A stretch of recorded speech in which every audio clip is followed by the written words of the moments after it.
destas exortações tão especiais e significativas que foram dirigidas por Paulo aos presbíteros de Éfeso reunidos em Mileto. Primeira coisa importante que Paulo mostra é que foi o próprio Deus quem os colocou à frente da igreja. De modo característico, Paulo apresenta o fundamento doutrinário para o trabalho dos presbíteros. A vontade soberana do Espírito, o imenso valor da igreja, a cruz de Jesus Cristo e o ataque inevitável dos falsos mestres. Não foi a igreja, nem os apóstolos, quem deu este encargo aos presbíteros. Embora tenha havido a participação de instrumentos humanos nesse processo, o responsável principal pela colocação dos mesmos à frente do rebanho foi o Espírito Santo. Um segundo ponto muito importante diz respeito à tarefa destes líderes, que é supervisionar e administrar o povo de Deus. Essa é uma das passagens que demonstram que na Igreja Apostólica, presbítero, ou ancião, e bispo, ou supervisor, eram designações das mesmas pessoas. Nós vemos isso em outras partes do Novo Testamento. Segundo Paulo, na qualidade de bispos, os presbíteros são responsáveis pela supervisão, proteção, administração e cuidado do rebanho de Deus. E, muito importante, fazendo isso, eles estarão seguindo o exemplo do supremo pastor e bispo, que é o próprio Senhor Jesus Cristo, como vemos em 1 Pedro 2:25. Isso nos leva a um outro ponto muito importante relacionado com as atribuições desses oficiais, porque eles, de modo especial, deviam, e de maneira muito específica, pastorear o rebanho. A imagem do pastoreio associa as ideias de autoridade e liderança com as de abnegação, bondade, sabedoria, esforço, cuidado amoroso e vigilância constante. Pastorear significa governar a igreja de Deus, proporcionar liderança e orientação, ensinar e corrigir com base na palavra de Deus e oferecer proteção contra os perigos que ameaçam a vida da igreja. Um outro ponto importante, eles também devem proteger o rebanho de Deus. Um dos seus principais deveres é a vigilância constante, primeiro sobre si mesmos e depois sobre a igreja. Eles devem cuidar da sua própria vida espiritual, andando diariamente com Deus e alimentando-se por meio da oração e da palavra. Assim, estarão em condições de cuidar do bem espiritual do rebanho e de protegê-lo dos lobos vorazes mencionados pelo apóstolo, dos perigos que os ameaçam na forma de pecados e distorções da fé. E ainda um ponto muito importante nessa conexão é o fato de que eles devem estar profundamente conscientes do imenso valor da igreja. Ela é a igreja de Deus. Não pertence aos presbíteros, aos apóstolos ou a qualquer pessoa. Deus chamou à existência o seu rebanho e o protege, sustenta e nutre. A redenção da igreja custou a Deus um alto preço, o sangue de Cristo.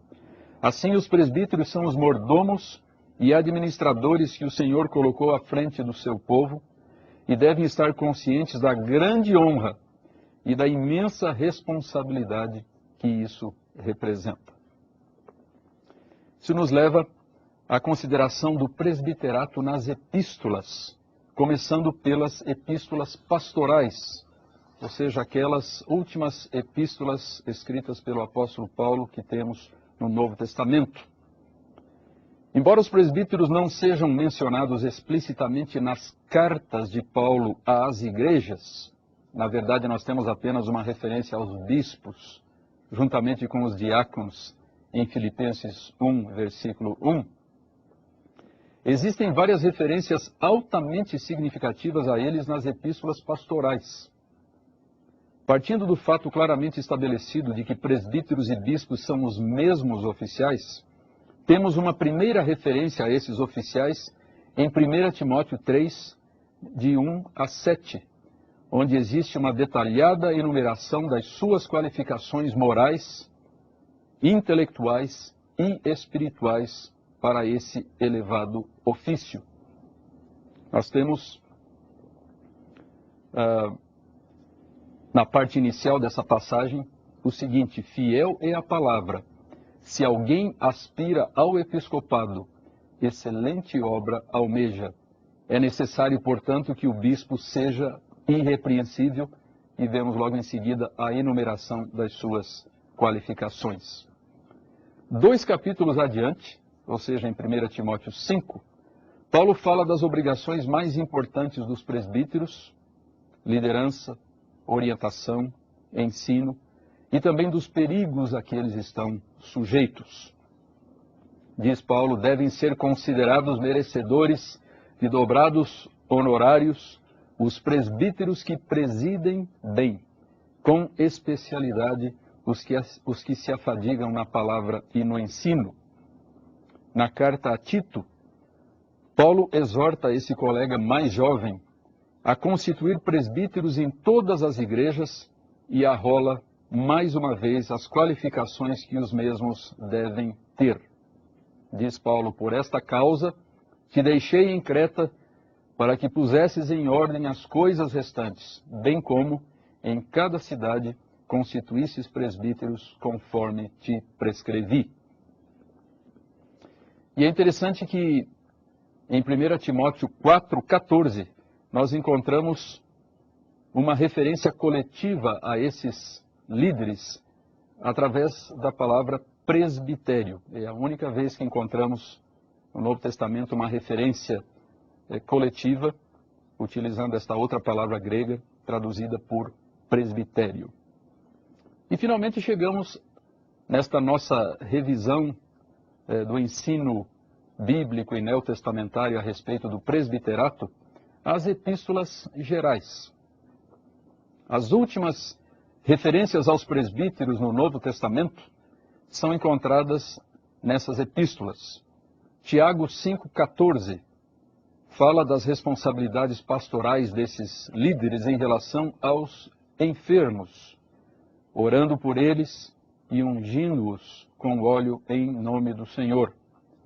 A última passagem encontrada em 1 Pedro 5, de 1 a 4, é especialmente importante por várias razões. Em primeiro lugar, o apóstolo Pedro dá testemunho da existência de presbíteros em diversas regiões da Ásia Menor, que são aquelas regiões às quais ele dirige esta carta, e que temos descritas no primeiro versículo desta epístola.